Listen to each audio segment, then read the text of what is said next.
Okay, hi everybody. My name is Stella Ress, and I just wanted to say thank you very much for the opportunity to give this short lecture to you all. I'm an assistant professor in the Department of History at the University of Southern Indiana, where I teach courses on U.S. history, including U.S. in Depression and War, 1914 and 1945. So this is definitely in my wheelhouse. Again, I just wanted to thank you all for the opportunity to give this short presentation on what was happening in Evansville, in the United States, and around the world between 1945 and 1950. If you have any questions or comments, feel free to send me an email at sres@usi.edu or even to call me at 812-228-5137. So since I only have about 5 minutes or so, and to be honest, it gets closer to 10, I thought that I would distill the most major events and changes into three areas: what was happening in Evansville, what was happening in the U.S., and what was happening around the world. Now, it's important to remember that all of these geographic locations are, in fact, in conversation with one another. Although, for example, the Evansville Day Parade happened here in Evansville, it was obviously in commemoration for the end of the war in Europe, which impacted people in the United States and around the world. So let's get started.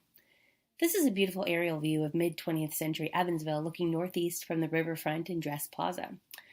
A lot of change has happened since this depiction, so let's look at some of what was transpiring when this postcard was circulating. We're going to start with the bingo riot, since chronologically it was the first thing that happened. After a 6-month shutdown on all gambling in Evansville, Republican Mayor Mason Reichert announced that fraternal organizations and patriotic nonprofits were again allowed to hold bingo games. Apparently, however, that did not apply to the Young Men's Democratic Club, which was denied a permit to hold their own bingo game. They were not happy and planned to go ahead with it anyway.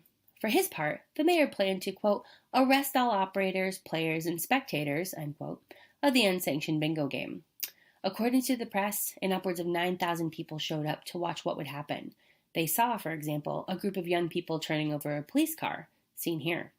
Several people were arrested for for disorderly conduct and damage to public property. Eventually, all charges were dropped, and the mayor allowed bingo games for political groups as well. On July 23rd, 1945, so just two short weeks later, one of the largest parades in the city was held to celebrate Evansville's contributions to the war effort, including, for example, the 160 LSTs they built, the 6,500 P-47 fighter jets, like this one here, that they built, and the billions of bullets that they constructed and shipped off. On December 9th, 1941, when the U.S. officially entered the war, President Roosevelt made a speech over the airways saying that, quote, we are now in this war. We are all in it all the way. Every single man, woman, and child is a partner in the most tremendous undertaking of our American history, end quote. He was not wrong. In Evansville and around the country, women and children did their part to aid the war effort, too.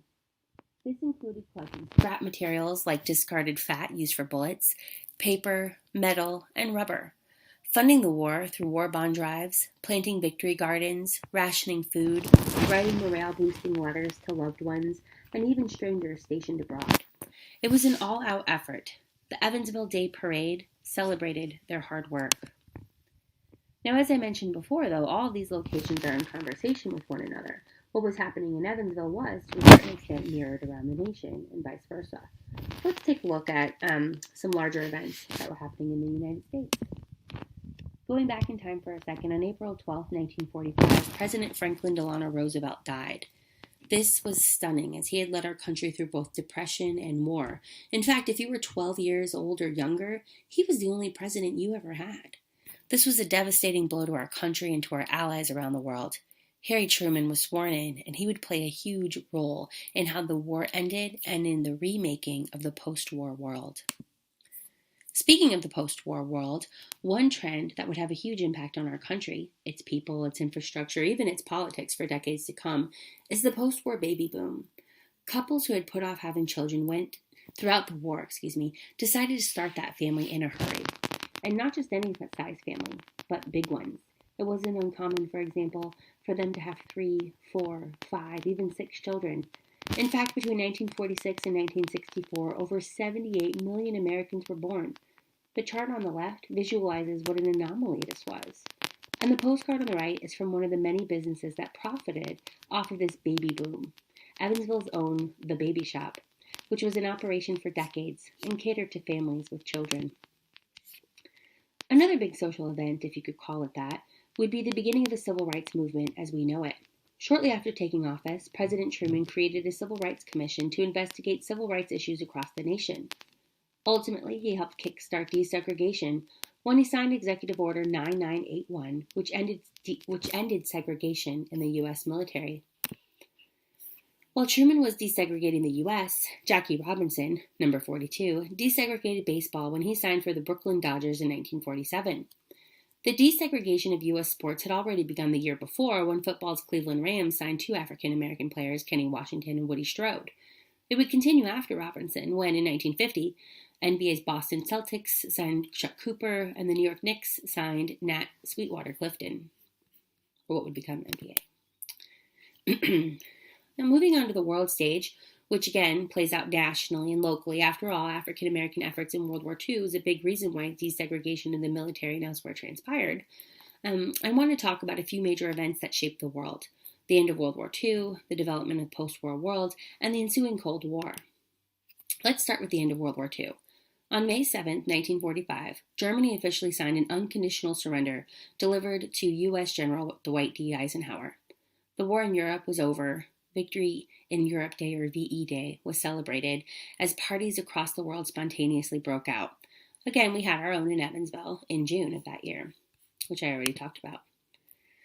Meanwhile, knowing that the end of the war was near, the Big Three, that is the most powerful of the Allied nations, the U.S., the USSR, and Great Britain, held meetings starting in 1944.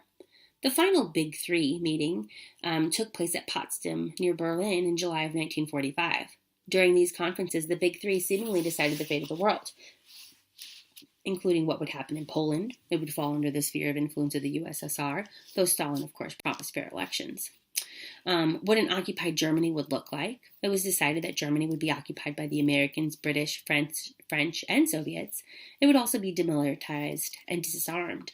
Nazi racial laws and other legislation were to be repealed and war criminals tried and punished. The Big Three also came to agreements, even if tenuous, over Germany's wartime allies, so Italy, Bulgaria, Hungary, and Romania, setting up another conference in the following years to discuss what would happen to them. It was also during this conference, near the end of July actually, when the U.S. and its allies, though notably not the USSR, issued an ultimatum to Japan to surrender. Japan refused. So on August 6, 1945, the United States dropped the first atomic bomb on the Japanese city of Hiroshima. Just 3 days later, when the Japanese still refused to surrender, we dropped a second bomb on the city of Nagasaki. At least 140,000 people died immediately in these attacks. Tens of thousands more died from radiation in the ensuing weeks, months, and years. In one respect, though, it was successful. Japan surrendered. The world celebrated Victory Japan, or VJ Day, on August 14, 1945. The bombing also set up a conflict between the U.S. and the USSR, the Cold War. The Cold War was an ideological conflict between two ways of life, the social system promoted by the U.S. and the social system promoted by the USSR. It was perhaps first articulated by Winston Churchill when on March 5, 1946, he claimed that, quote, an iron curtain had descended upon the eastern half of Europe. Churchill's speech helped to popularize the idea of an impending long-term struggle between the United States and the Soviet Union. In addition to the duck and cover raids seen in the previous slide, average Americans learned about the war through the spy trials. The upper left photo is a picture of Alger Hiss, a government official who was accused of spying for the Soviets. Through the newly formed House of Un-American Activities Commission, or HUAC, pictured in the bottom left, as they investigated Hollywood, and in Truman's own loyalty reviews, which he implemented in 1947 in an effort to weed out communists, communist sympathizers, or even people who he felt could be susceptible to bribery and therefore be forced to do the work for the Soviets, such as federal employees who held a large amount of debt, or secrets, like, for example, homosexual behavior. Though Truman's loyalty review was only in effect for federal employers, many industries and companies around the country employed similar boards or other anti-communist stances. In Evansville, for example, George Parker, an assistant professor at Evansville College, now the University of Evansville, was fired because of his support of presidential candidate Henry Wallace, who some thought was a communist sympathizer. So there was much more that I could have talked about today that transpired in the years between 1945 and 1950, from the creation of Israel to the U.S. granting the Philippines independence to the creation of the North Atlantic Treaty or NATO to the Marshall Plan and the rebuilding of Europe and so on and so forth. Alas, however, time is of the essence. I hope you've enjoyed this very short history lesson, and again, feel free to send me questions or comments to sress@usi.edu or to give me a phone call. Thank you again.